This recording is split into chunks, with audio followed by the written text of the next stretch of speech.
All right, so it's Sunday morning. I'm back at this estate sale. You can see yesterday's score in the episode 4 video. I wasn't going to come back, but you know what? This house is such a time capsule, and I don't think it's actually going to even exist after it gets cleared out. They're building apartments right over there, so I'm assuming that they're just going to tear the place down and use the land as a parking lot or something. So anyway, let's see what we shall see. Okay, this is the living room, and just to give you an idea of this place,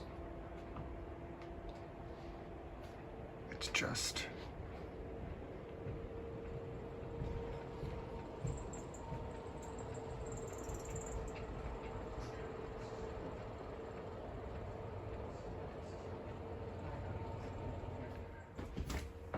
okay. I'm heading up the stairs here.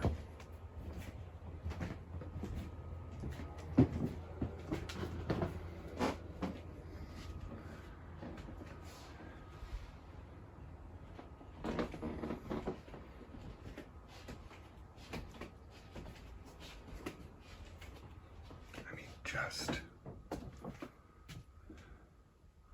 look at this place.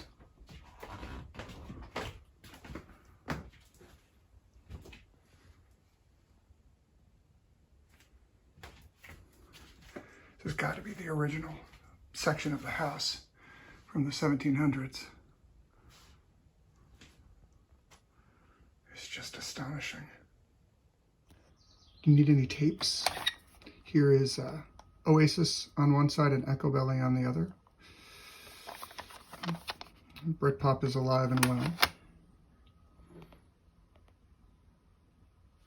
Board games here.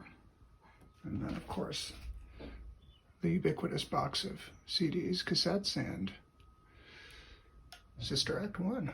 So I got home, cleaned myself up a little bit. But I just wanted, before I go into the pile here, to talk a little bit about the experience that I just had. So I went back to that house for the second day in a row. I ended up actually meeting the grandniece of the owner, the gentleman who just died, Robert. And she told me that the last time she had been into the home was in the early 1980s, and that it looked exactly the same now as it did then. She also told me, though, that her grand uncle, I guess, was an incredible guy. He actually was a horticulturalist, somebody who was renowned not only here in New England, but also around the country. And she said that he always remembered every relative's name, even if he hadn't seen them for a while. So I'm just, again, completely transfixed by this idea that you can be in a home, raise a family in a home, and all of a sudden be left with this kind of detritus when everything is over. And I know that any of you out there who have been dealing with the estate of an elderly relative who has died has been through that experience. I certainly have myself. And it really does remind me how important it is for us to encourage our relatives as they age to divest of some of their possessions. Not, of course, things that are important to them, but the little things. I mean, again, this house had like hundreds of thumbtacks and boxes of Boss-Stitch staples. Every drawer that you pulled open was full of stuff. And unfortunately, the problem is that when the time comes to do something about that stuff, it becomes really challenging to separate what's important from what's unimportant. So the important stuff was what I tried to save. Yeah, I grabbed a couple of pieces of vintage technology here, but I also grabbed a couple of pieces of this family's history because it's going to go in the dumpster. I mean, literally, this estate sale ends today. I spoke to the woman running the sale, and she told me that she'll spend the next couple of weeks with her salvage and cleanup specialists. So they'll donate clothes, they'll donate linens, they'll donate furniture, and then everything else gets tossed. So you've got 75, 80 years of a family. You've got family photos, you've got letters, you've got all sorts of that kind of stuff mixed in with the things that don't matter, the things that are broken, the key rings. And I found a box of toothpicks in the cupboard from the 1970s or early 1980s. And it all just kind of goes. And it's not as if this family will then cease to exist. It's not like the disappearing photograph in Back to the Future.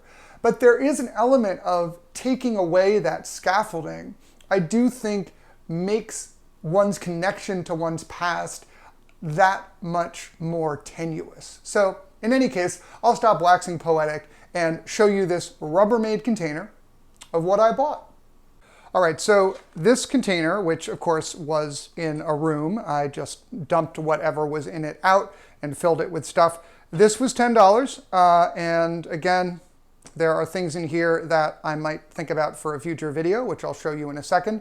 There is one thing that I'm actually going to give to a friend, and then just a couple of things that I grabbed.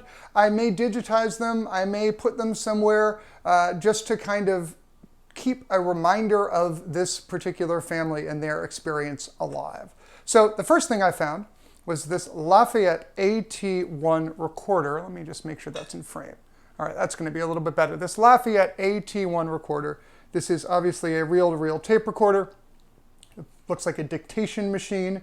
There is tape there. There is something maybe on that tape. I don't know. Is this an earphone? What is that? Oh, it's a microphone. Not quite sure how this is going to be powered. There might be batteries in it. If there are, I'm going to have to wear gloves. But this could be an interesting item for a future video. God, it's dusty.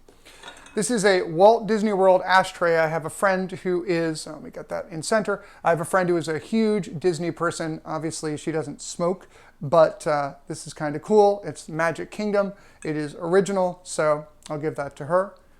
Now, I've got a couple of pieces of home automation equipment, starting with this Sears programmable plug-in timer and this Radio Shack plug-in power remote control timer center.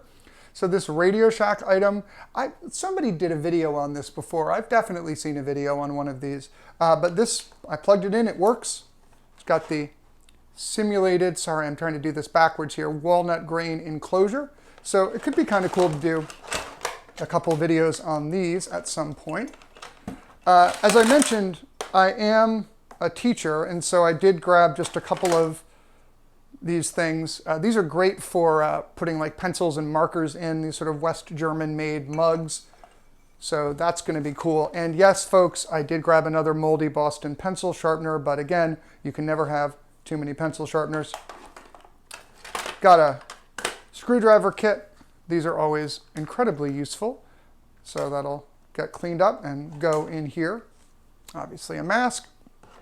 And then I did grab a couple more of those, gonna get that centered here, those talking letter cassettes.